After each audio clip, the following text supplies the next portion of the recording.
The relationship between China and Africa is one of the most important global partnerships of the 21st century. As China's largest trading partner and a significant source of infrastructure investments, Africa has seen rapid development fueled by Chinese projects. However, these partnerships have also raised concerns over debt dependency and the long-term influence China may have over African economies. Today, we will explore China's involvement in Africa by looking at high-profile infrastructure projects, including those China has taken over, and comparing its approach to that of Western nations. My name is Marvin.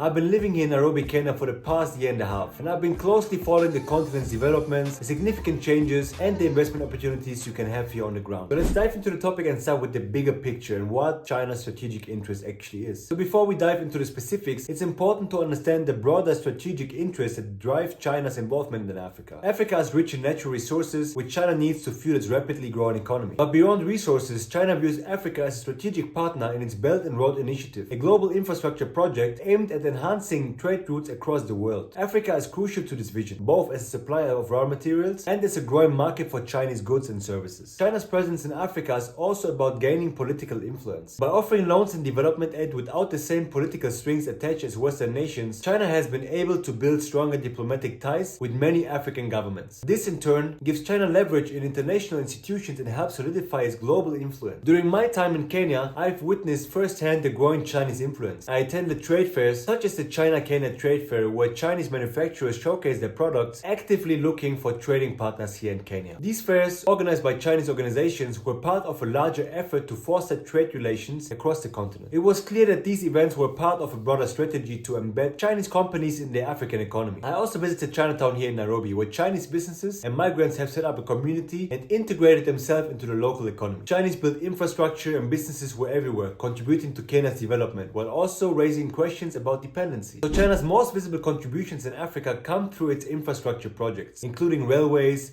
ports, airports, and highways. These developments have the potential to boost economic growth and connectivity, but they often come with significant financial obligations. In some cases, the financial strain has led to serious concerns about debt sustainability and loss of control over key national assets. Let's take a closer look at some notable examples. Let's start with Kenya's railway, one of the largest infrastructure projects here in East Africa. The Kenyan Railway, is also called the SGR, connects the port city of Mombasa to Nairobi. This railway was constructed by the China Road and Bridge Corporation and was financed through loans from China's Ex- and Import Bank. The project has had a positive impact on transportation, reducing travel time between the two cities and boosting trade. The passenger side of the train is particularly popular and frequently fully booked, which showcases the efficiency of this service. However, the SGR's profitability is undermined by the cargo side, which has not generated the expected revenue. The original plan envisioned extending the railway all the way to Uganda, creating a seamless trade route between the port of Mombasa and landlocked countries like Uganda. Unfortunately, due to concerns over loan repayments and profitability, China scaled back the project, and the railway currently only runs 120 kilometers past Nairobi, and often returning empty. This limitation has significantly reduced the anticipated cargo profits and left Kenya with a $4.7 billion